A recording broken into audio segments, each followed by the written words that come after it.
Chapter 6 punishment. यश ने लगातार 7 दिन तक ये एक्सपेरिमेंट जारी रखा। जॉन ने भी इस सिचुएशन को संभालने की बहुत कोशिश की थी, लेकिन लास्ट में उसने हार मान ली। पर जॉन की हार का सिर्फ एक रीजन था। यश ने कभी भी उस पर तब हमला नहीं किया जब उसके साथ उसके आदमी होते थे, बल्कि यश तब सामने आता था जब वो अकेला हो जाता था। जॉन ना उससे जीत सकता था, ना छिप सकता था। एक हफ्ते बाद उसकी हालत धोबी के कुत्ते की जैसी हो गई थी।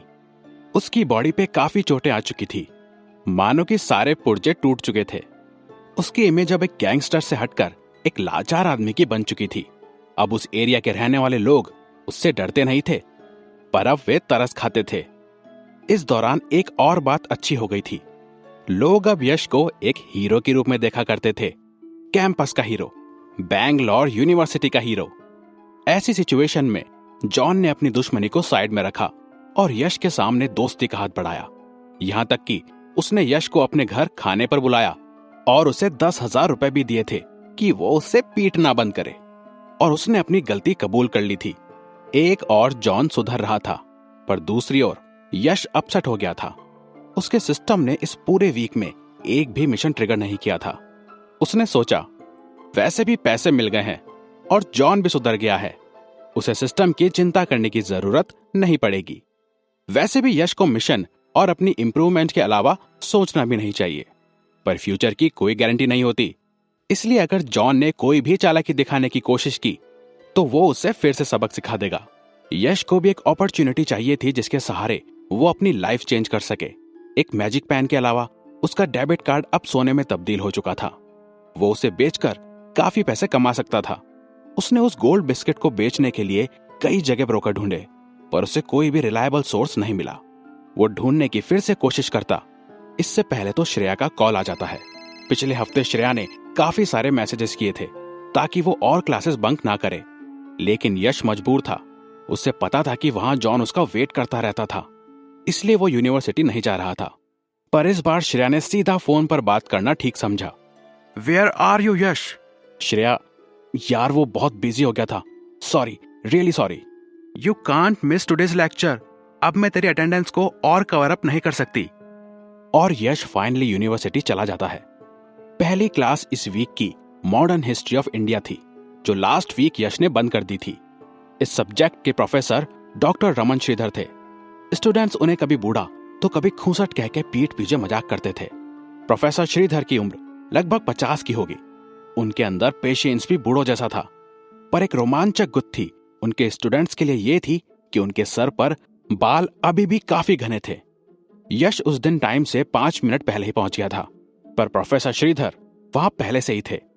जब उन्होंने यश को आते हुए देखा, तब उन्होंने उसे अपने पास बुलाया और पूछा, तुम वही हो ना यश?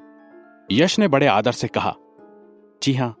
प्रोफेसर श्रीधर ने अपना चश्मा नाक पर लगाया और कहा, मैंने तुम्हें मेरी पिछली वाली क्लास में नहीं देखा था। यश थोड़ा सरप्राइज हुआ। उसने सोचा, क्या उन्होंने अटेंडेंस ली थी? मुझे श्रेया ने कुछ नहीं बताया। वो श्रेया को ढूंढने लग गया, पर प्रोफेसर ने फिर उसे डांटते हुए कहा, यहां वहां क्या देख रहे हो? मैंने तुम्हारी शक्ल पहचान ली है। यश की बॉडी पे गूज़बम्प्स आ गए। एक बूढ़े प्रोफेसर की आंखों में आना अजीब था। प्रोफेसर श्रीधर ने अपनी बोतल से पानी पिया और कहा, तुम वही हो जो मेरी कुछ क्लासेस में टेक्स्ट बुक तक नहीं लाया करता था। यश को एहसास हुआ कि वो बुक तो साइज में बहुत बढ़ गई थी, मॉडर्न हिस्ट्री ऑफ इंडिया। उसने अपना दिमाग लगाना शुरू किया ताकि कोई एक्सक्यूज मिल सके। Professor, I can't bring it here. यह बात प्रोफेसर को ऑब्वियसली नहीं पसंद आई। How can this happen? क्या तुम्हारी बुक उड़ गई या उसके पैर रुक गए और वो भाग गई? तुम ऐसे कैसे बुक नहीं ला सकते हो? यश ने तब सोचा कि वैसे भी प्रोफेसर ने इसकी बात नहीं मानी, तो सच ही बोल देता हूं। सर, मेरी बुक साइज में बढ़ चुकी है, मेरी जितनी लंबी, और 3 फीट चौड़ी हो गई है बुक। उसने अपने दोनों हाथ भी फैलाए थे ताकि वो इस बात को अच्छे से एक्सप्लेन कर सके। ये सुनते ही आगे की बेंचेस पर बैठे हुए लोग हंसने लगे और सबने सोचा कि कितना बेवकूफी भरा एक्सक्यूज है ये। ओह, इज दैट सो यश? मुझे नहीं पता था हमारी यूनिवर्सिटी जादू भी सिखाती है।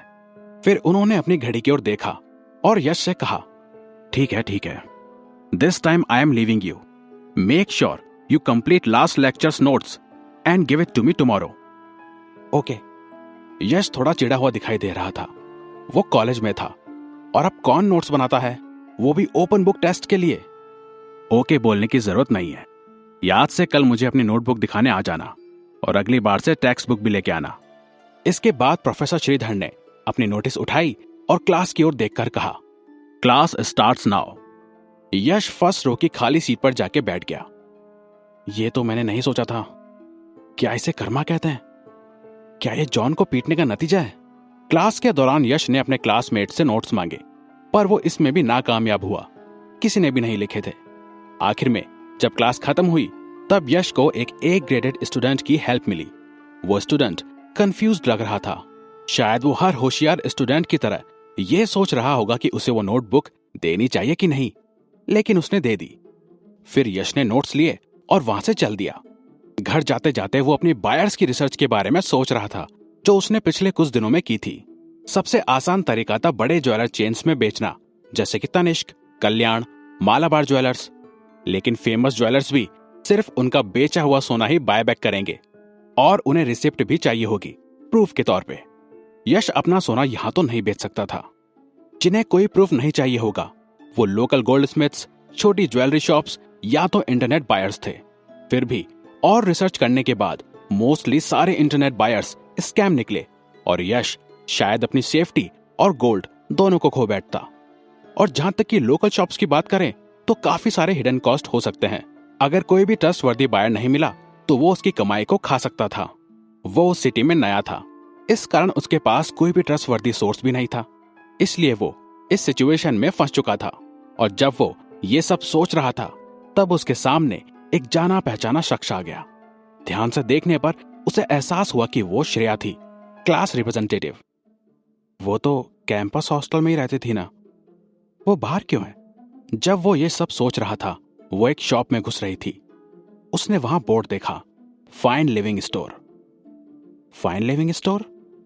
श्रेया को यहां तक आने की जरूरत क्या पड़ी? कैंपस के आसपास भी 2-3 दुकानें तो थीं। यश का अगला कदम क्या होने वाला है, ये जानने के लिए सुनते रहिए अपग्रेड, सिर्फ पॉकेट एफएम पर।